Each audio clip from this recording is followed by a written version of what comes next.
Hi, everybody. This is Marlene with Eerie News, and today is May 19th, 2025.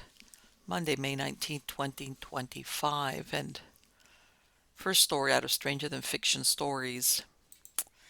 Let's take a look in a little bit about law enforcement, and the title of this piece is Where Have All the Heroes Gone? March 2009, Harold Crowder died at age 83. He was the last one left alive of the foursome and fearsome Los Angeles Police Department's Hat Squad, assigned to the robbery detail during the late 1940s into the 60s. They were distinguished by the trademark white fedoras and tailored suits they all wore. The only exemption was changing the hats to straw ones for the summer months. The four Hat Squad detectives were Max Herman, Clarence Red Stromwall, Harry Crowder, and Eddie Benson. They were all World War II veterans and each measured 6 feet 2 inches or more in height. Max and Red were Marines, Eddie a paratrooper, and Harry Air Corps. Eddie played pro football at Fordham University and then with the New York Giants. The other three became attorneys. Red and Harry went on to serve as Superior Court judges. Known as the Hats, their trademark struck fear into stick-up men and even witnesses. One story told is that a witness looking through a door's peephole saw two of the detectives and was so frightened that he jumped from his second-story bathroom window. He broke his ankle when he landed. In 1987, Lieutenant Dan Cook said, "Word went through the underworld that they were tough. No question about it. They were intimidators just by their appearance. The hat was their trademark." Quote, "From time to time, the squad found it necessary to run undesirable people out of Los Angeles, and they usually did it swiftly. Earl Carrolls, the Mocambo Ciros, we roamed that Sunset Strip pretty good," Stromwell said. "I think we knew every waitress and bartender in town, and they were the people who knew what was going on. Even the Korean War could not separate them. They all went on active duty with the 40th Infantry Division and served in the same battalion. Benson was a first sergeant, Herman, Crowder, and Stromwell were company commanders. Benson died in 1970 from cancer. His other three companions went on to become lawyers. Crowder and Stromwell became judges. All attended night classes at Southwestern University College of Law. Herman died in 1987 and Stromwell in 1996. Crowder recalled, "The first time I went in to take the bar, my mother and father were out there visiting me. I got up at 5:30, had breakfast, and kissed my folks goodbye. They congratulated me and said good luck. And as I went out the door, I saw my dad sitting on the couch drinking coffee. I just finished my second question at the bar exam when the doctor walked across the room and tapped me on the shoulder. 'Mr. Crowder,' he said, 'would you step outside?' And I said, 'Sure.' He said, 'Your father just dropped dead.'" Crowder was unable to continue but took the exam later and passed. The Hat Squad were known for being tough on criminals and compassionate with ordinary citizens. They hunted criminals in the years when Whiskey Bill Parker headed LAPD. He took command in 1950 over a highly corrupt police department and ruled it with an iron fist for the next 16 years. He was also an attorney. Chief Parker was not afraid of fighting the rampant corruption in LAPD. He started with a police academy to make sure they produced rookies who understood the difference between right and wrong. In 1967, Clarence Red Stromwell told a reporter they'd see us coming and put up their hands. The Hat Squad also intercepted criminal organizations who wanted to set up shop in Los Angeles.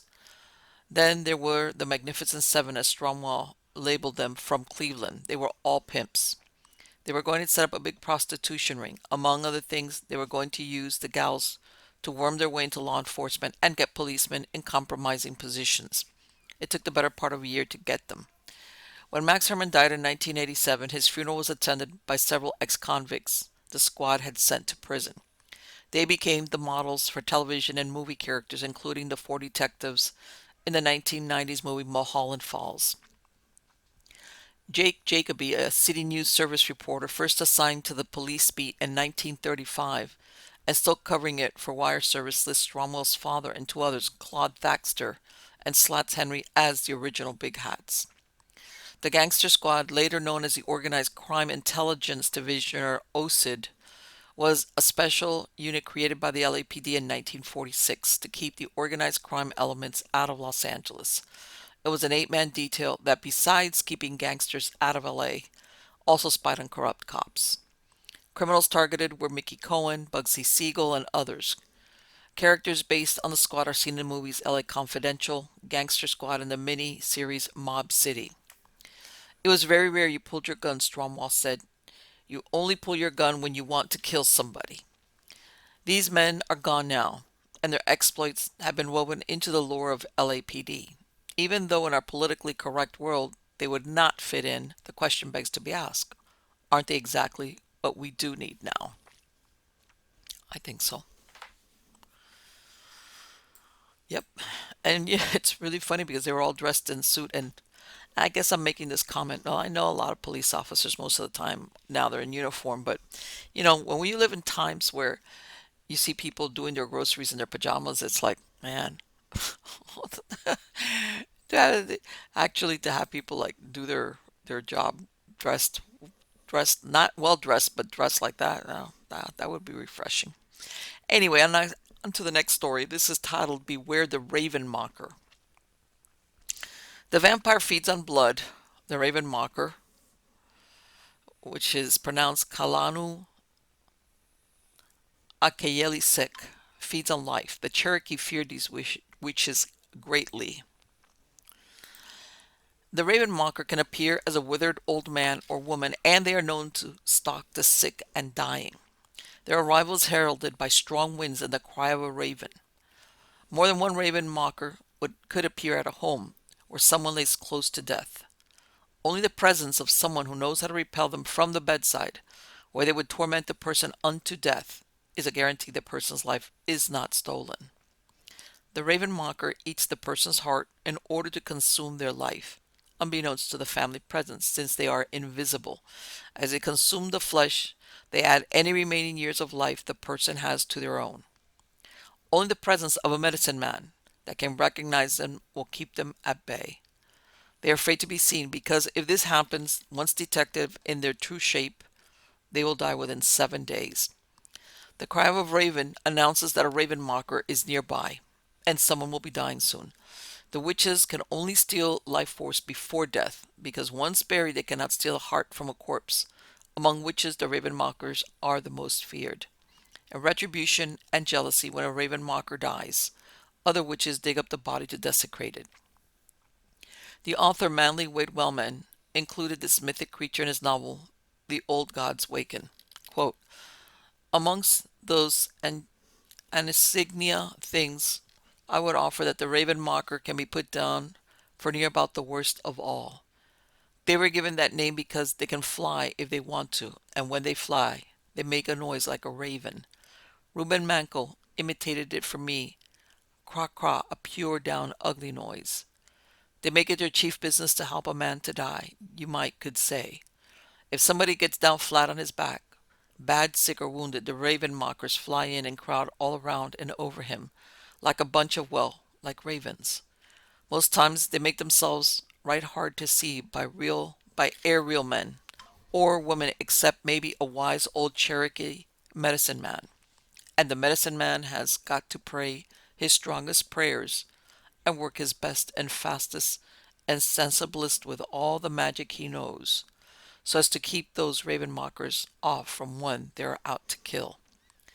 Their heads were round and dark, with a knobby look all over them, and the heads and those wrappings were the same sooty-looking color that in the sunlight could have been a deep dirty brown. They come out and spread this away and that to surround us, and they stood and looked at us with eyes like coals of fire that had died down to a scummy pink. It had a monkeyish look to it, only not just monkey either. Monkeys are funny, and this wasn't funny. I mean, the skull was squashed low and shallow above, and its jaws was wide and shallow below. Its mouth hung loose and ugly, and went all the way across, and its two pink shining eyes hung deep back in it, hollows like pits under two big bony brows like jackknife handles, but not funny like a monkey, or either with that sad monkey look. It was pure poison mean, and I reckoned hungry. That stuff was a kind of skin. It grew downward from the wrist and elbows of the long arms. It was fast to the two sides of the squatty body, all the way down to the ankles of the short, chunky legs.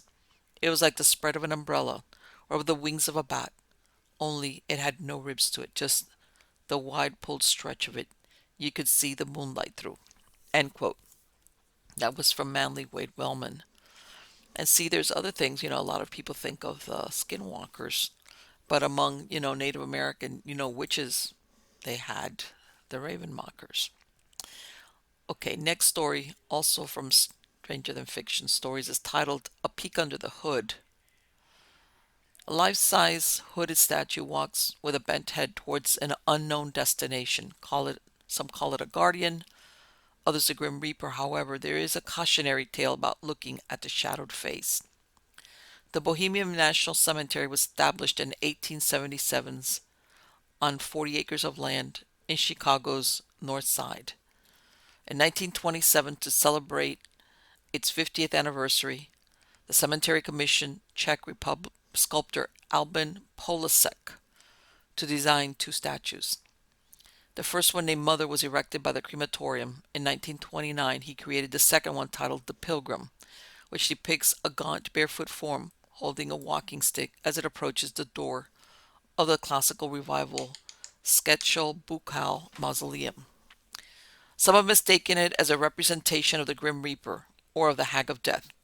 It marks no specific grave.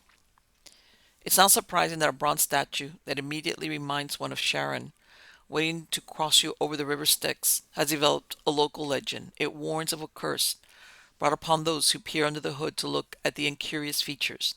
It's that you will die within a year.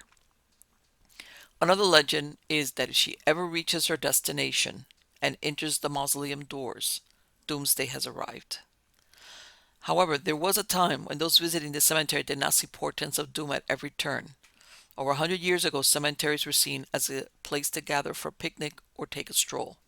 By then, the traditional graveyard near a church had gone by the wayside, as victims of disease and plagues numbered too many, and beautiful park-like acres were set aside for the burial of the dearly departed, especially in highly populated cities.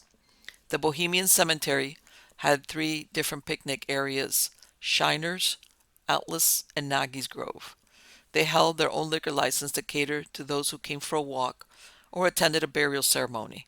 Adjacent to the cemetery greenhouse was Shiner's Beer Hall and Roadhouse. Present day, the cemetery, located on Pulaski Road and Foster Avenue, encompasses 124 acres and has more than 120,000 burials, some more famous than others. One of them is Wanda Elaine Stopa. Her father was one of the best modelers in the sculpture studios, and her mother was of a titled Polish family. She was one of two women to graduate from Lawson School of Law in 1921. After graduation, her family returned to Poland for a visit, and she moved to a studio in Palos Park, where many Chicagoans kept summer and weekend homes.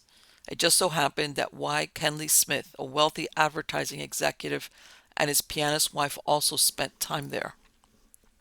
Previous to this, Wanda Stopa had made the newspapers when she was made one of the youngest assistant district attorneys for the city of Chicago.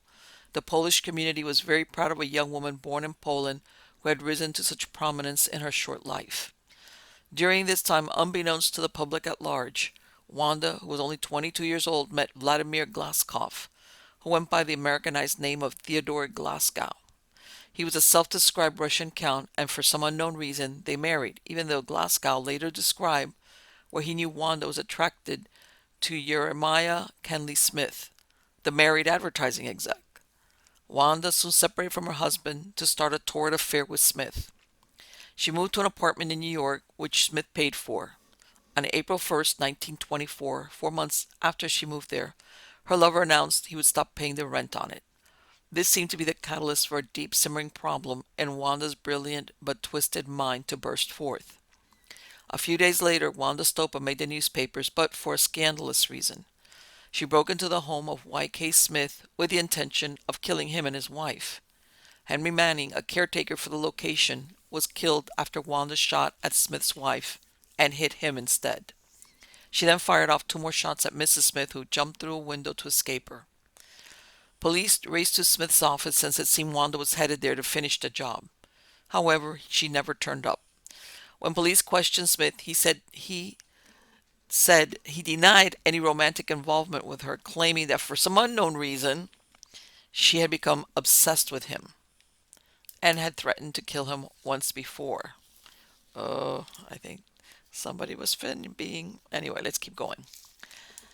The reason for Wanda's murderous rage was why Kenley Smith's refusal to divorce his wife. Later, letters were found that confirmed Smith had kept her as his mistress. It was later erroneously reported that her companion was her estranged husband, Ted Glasgow, who during his separation from Wanda had become involved in his own hijinks.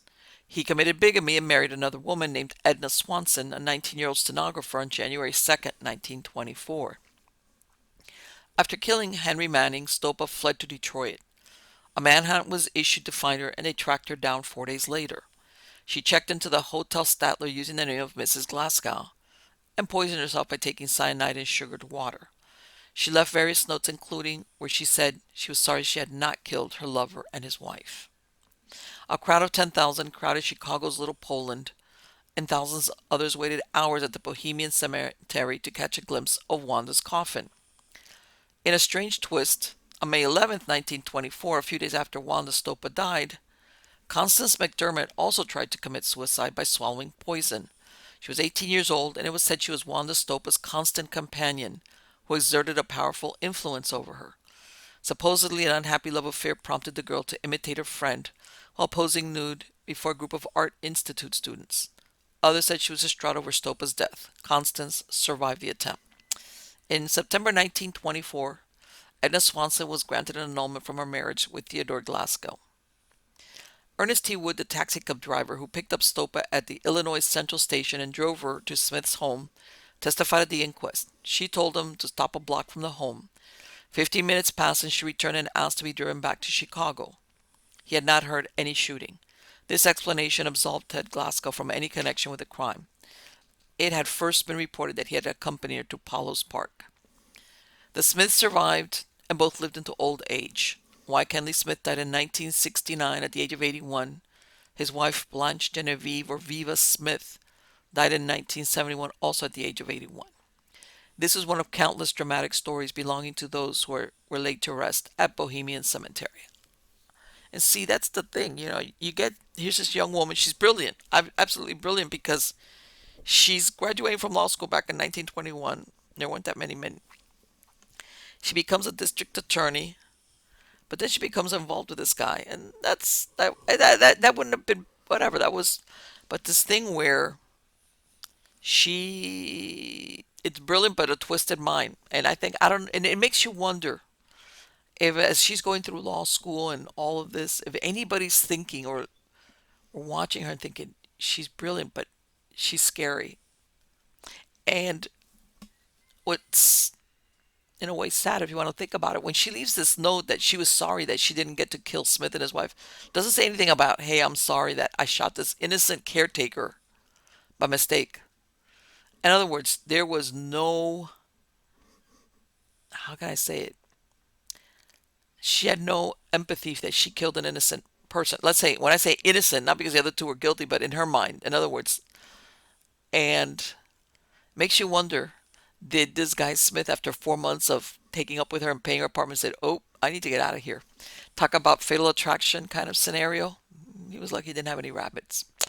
Okay, next story. This is out of Deseret News. It's titled, Is It Real? How Big is the Bear Lake Monster?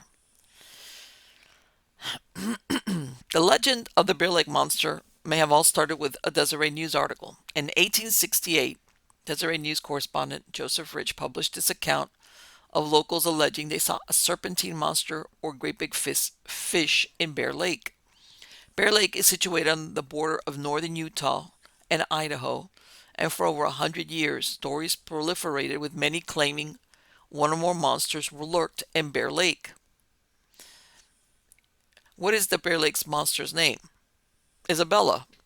The Bear Lake's monster's name was revealed in 1996 during the annual Raspberry Day Festival in Garden City, per The elementary school children voted on the name of the monster.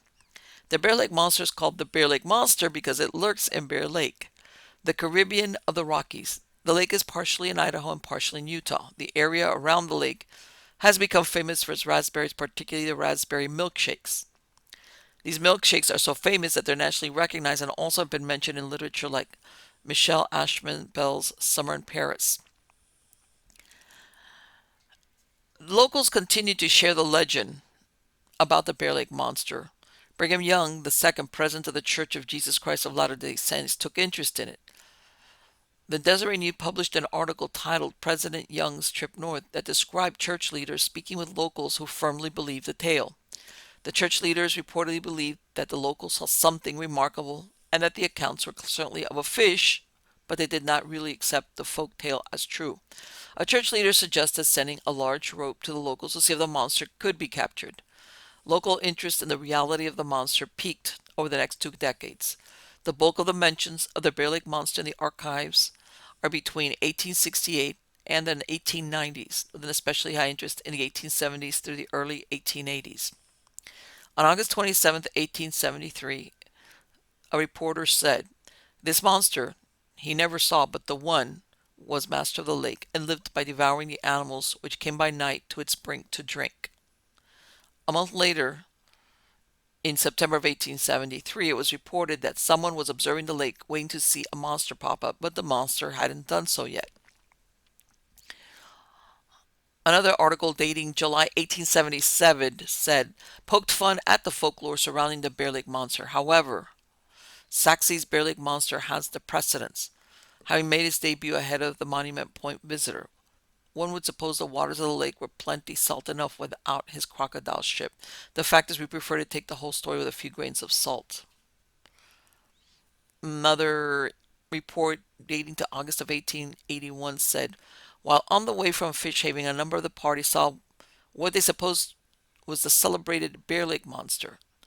It was described as a large undulating body with about 30 feet of exposed surface, of a light cream color, moving swiftly through at a distance of 3 miles from the point of observation." After analyzing the mentions of the Bear Lake Monster, some typical descriptions of the monster are comparisons to either a serpent or a crocodile.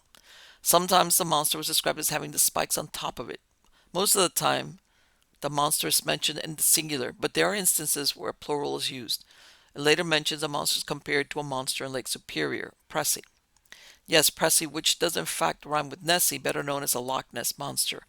Since 1894, residents around Lake Superior have periodically reported seeing a monster around Presque Isle River, hence the name Pressy. According to Lansing State Journal, the bulk of sightings of Pressy occurred between 1894 and 1930. Pressy allegedly is a snake-like monster. The Loch Ness Monster has a long folkloric tradition behind it. In a 7th century biography of St. Columba, the monster is described as about to bite a swimmer when Columba commanded it to stop. Since then, the monster has several reported sightings, and at one point, researchers scanned the whole lake to see what organisms live in the lake. They found no large animals, but plenty of eels. Some people have said that the Bear Lake Monster is actually the Loch Ness Monster. I don't know how the monster could transport itself from Utah to Scotland, but that's how the legend goes. How big is the Bear Lake Monster? Anywhere from 6 to 90 feet long. Most reports said the monster was around 40 feet long. The Bear Lake Monster was first reported seen in 1869 by Joseph Rich. He sent his account to the newspapers, which included details of locals claiming they saw it. Later, Rich said he lied about the sightings. "It was a world-class lie," he said.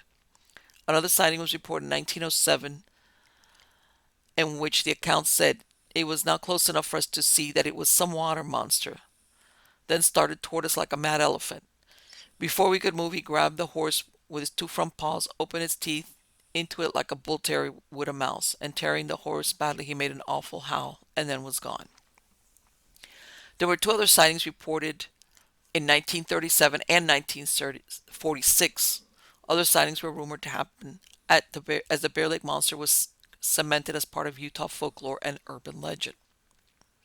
Bear Lake business owner Brian Hershey said he saw the monster in 2002. He reported the account where he said he saw the monster on a night in June 2002 when he was anchoring his boat. He said he saw two humps in the water and then saw a serpent-like monster jump up in the air. He described it as really dark, slimy green skin and deep, beet red eyes. His sighting was received with skepticism.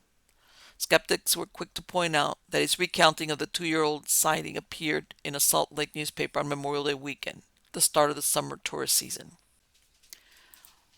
The real Bear Lake monster. There is a real Bear Lake monster, but the monster is more furry and less serpentine.